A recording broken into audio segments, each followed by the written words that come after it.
Steve Vanderhoof, old retired Guard guy, and I have a program that I work for 18 counties Southwest Missouri called Employer Supported Guard and Reserve. And that's such a long title that we say it in the future, we say ESGR, and hope you remember what it stands for. You guys are pretty sober, so I start out with a joke if you don't mind. There was a guy, they were interviewing him, the radio reporter was interviewing him, said, "Sir, we understand you and your wife have been married for 50 years. He said, "That's true." And she said, "Would you mind sharing with our listening audience the secret of the longevity of your marriage?" And he said, "Yeah, I'd be glad to." You know, he says a lot of little things, but he said probably the most important thing, he said on the 25th anniversary, he said, "I took her to Hawaii to celebrate." And he said, "On the 50th, I went back and got her." So, and I tell that joke because it kind of rolls into what we do here, that if you have a Guard or Reserve member in your employment, you're married to them. You have to cooperate, you have to work together to make that relationship work. So I'll tell you a little bit about our program. The ESGR program came about in 1972, and if you remember, that's when we were staging down Vietnam, and we were doing away with the draft, and we're going to an all-volunteer force.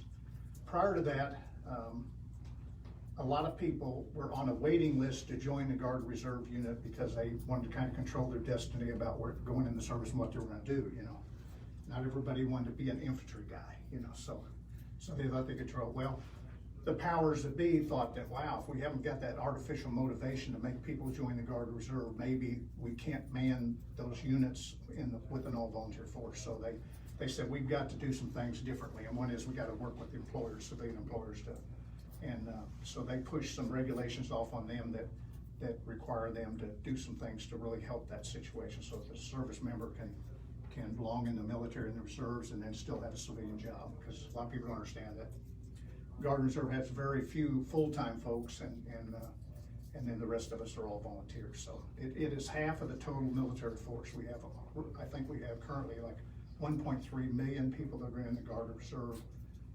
I don't know if that counts the inactive reserve or not. Nobody tells me that stuff, but anyway, so it's about half of the total force.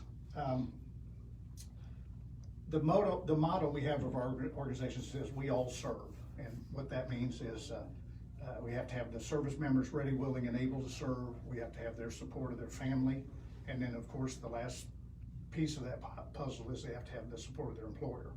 And I tell everybody, an employer can obey the law and still make it very difficult for the service member to remain in the military. So the law is kind of a bottom basement deal, and so the law is designed to kind of have the employers give an incentive for the service members to belong to the military.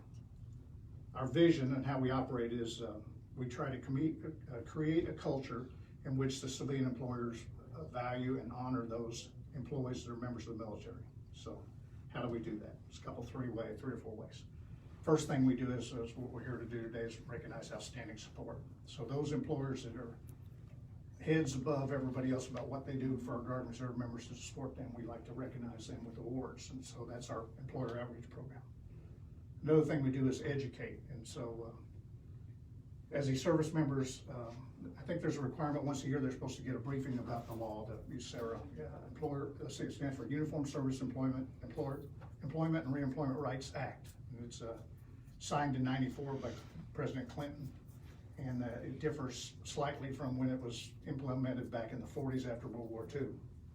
And so it gave some guarantees to the employer to protect them, and also gave responsibilities to the service member to protect their rights under the law. So that's educate, and so they get a briefing once a year. I go around to a lot of employers that bring in their supervisors, and they want us to give them a little briefing on the law so that they make sure they're not violating their employees' rights under the law. And I review a lot of personnel policies. They send it to me, and I review it. You know, some of them is funny because I got one the other day from a city, and they had stuff in there about the draft. I mean, you know, we haven't had the drafts since '72, so they're a little behind in their company policy, so I updated that for them. And if all else fails, and we have a conflict in the workplace that was created because of service membership in the military, then we have trained mediators. We have 100 volunteers on the committee in Missouri, and there's 12 of us that are trained mediators. They send us to school, teach us how to mediate cases. It's informal. We don't have a formal process. Our website provides all the tools if the employer needs to make a decision about the law. We put the law out there, it's like 27 pages, it's not rocket science, you know, and employers can read it, and they're smart people, and they know, they say, you know, whoops, okay, we'll fix that, so.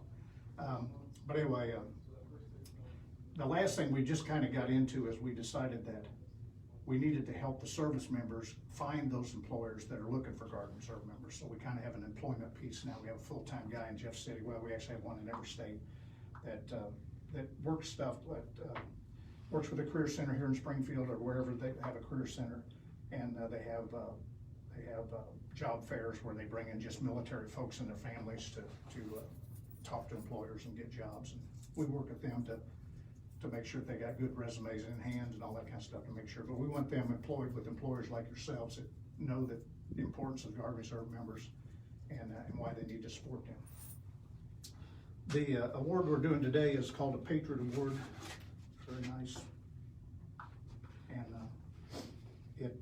the way it happens is that Greg goes to our website and says, this is a great employer, and this is what they're doing for me, and gives me some data so I know how to get a hold of them. And then magically this thing appears in the mail at my house. And then I call and make arrangements to make the presentation, which is a fun part of this job. I want to talk a little bit about the Guard and Reserve system. A lot of people don't understand this. Prior to, I'd say prior to Desert Storm probably, but it really came up at 911. The Guard and Reserve was always considered a strategic reserve, and I was in those days back 30 some years ago. Strategic reserve meant that the guys in the Guard and Reserve took all the dance lessons, but we never went to the prom. So we trained. The active Army never thought they'd call us, and in that vein, the only equipment we ever got was old worn out stuff that they got rid of, you know what I'm saying? So we didn't have the proper equipment to go to war with.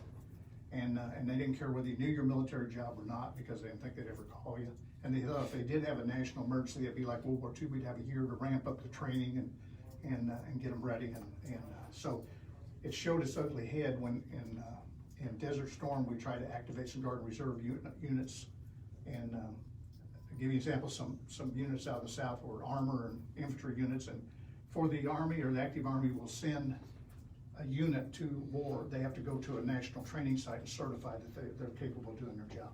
So we sent units out there to the national training site in California, and those guys were out there a year in the desert and they never qualified. They had brand new tanks and radios and stuff they'd never seen before.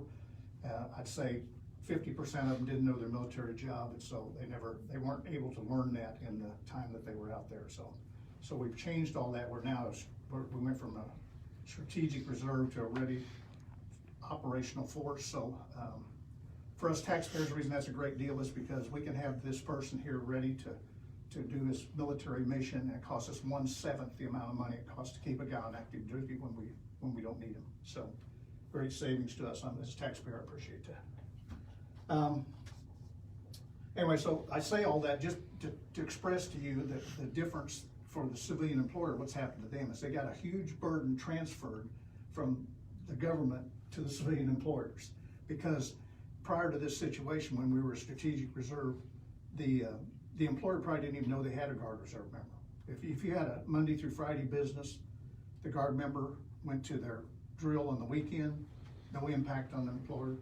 The 2 weeks they take off for an annual training period, they took their vacation usually so they could get paid both in the military and their civilian job.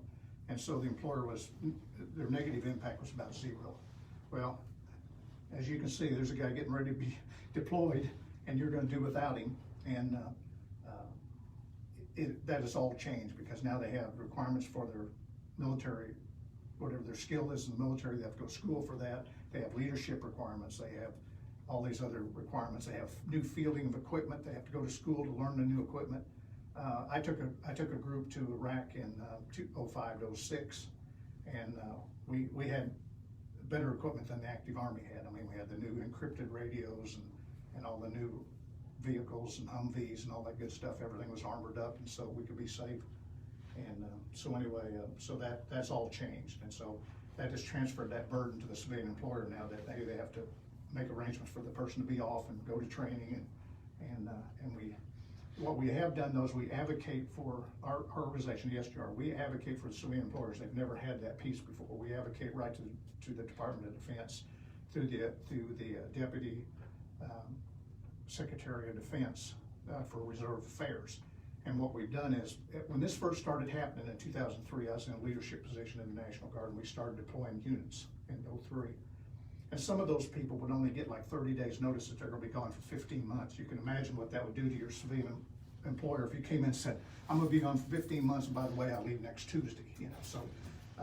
So we finally advocated for them and said, no, the employers has to know a year out that there's a possibility they'll be deployed. That way they can train somebody for their replacement, or they can hire somebody or do whatever they have to do. So we work really hard to advocate for our civilian employers with the Department of Defense, and I think it's showing results now. So anyway, that's about all I got at this point. I'd like to say that Gregory Downey was lieutenant in the Navy Reserve, and he serves with a good friend of mine, and that's the commander of he's the commanding officer of the Naval Reserve Support Center. Is that what you say, NOS? NOS, yes, okay.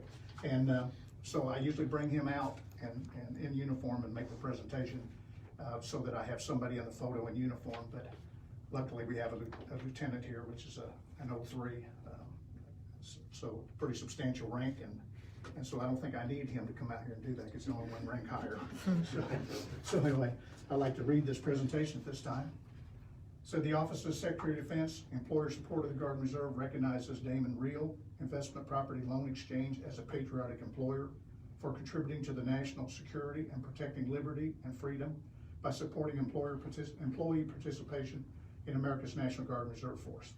Thank you so much, sir. Thank you. Congratulations. Thank you.